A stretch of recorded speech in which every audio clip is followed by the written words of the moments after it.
Bonjour tout le monde, je vous retrouve cette semaine avec Bloom pour poursuivre l'histoire de la conquête de l'Ouest.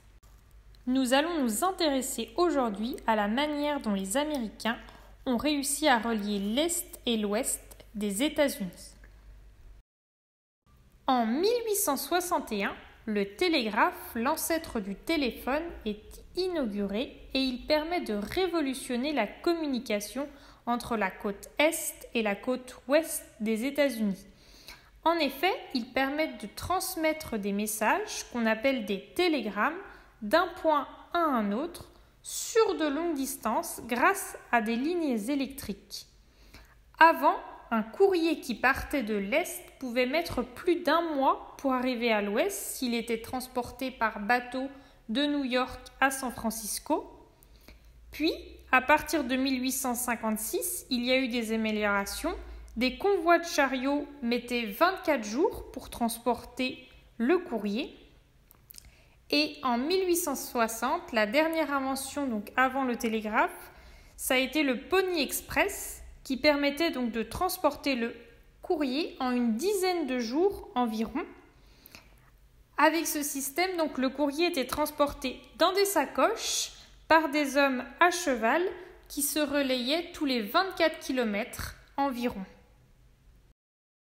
Le train va également permettre de relier l'Est et l'Ouest des États-Unis.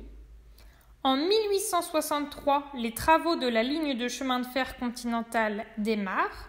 2 chantiers sont menés simultanément, l'un depuis Sacramento à l'ouest et l'autre depuis Omaha à l'ouest.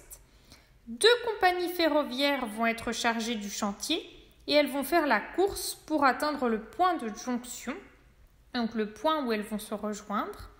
La Central Pacific qui part de Sacramento à l'ouest et l'Union Pacific qui part d'Omaha à l'est.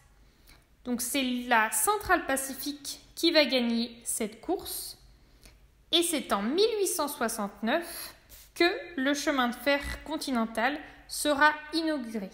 Donc ce chemin de fer, il a permis l'accélération du peuplement de l'Ouest. Beaucoup plus de gens ont pu aller s'installer à l'ouest des États-Unis. Et désormais, il faut compter une semaine pour traverser les États-Unis contre plus de 4 mois en diligence auparavant. C'est donc une grande réussite.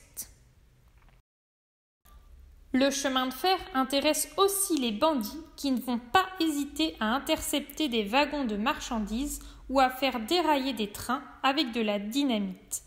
En effet, le Far West est aussi connu pour ses hors-la-loi. Jesse James, Billy the Kid, le gang des frères Dalton sont quelques exemples de bandits devenus célèbres pour leurs attaques de banques, de trains ou de diligences. Ces hors-la-loi vont être recherchés. Des affiches seront placardées dans toutes les villes de l'Ouest avec leurs portraits et une récompense pour leur capture. Des hommes vont se spécialiser dans la capture de ces bandits. On va les appeler des chasseurs de primes, des primes étant offertes à ceux qui capturent ces bandits.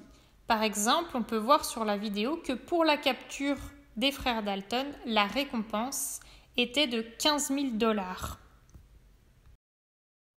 Après la ruée vers l'or, la construction du chemin de fer, l'installation du télégraphe et la découverte des bandits de l'Ouest, je vous retrouve en compagnie de Bloom la semaine prochaine pour vous parler des cow-boys et des Indiens. À bientôt!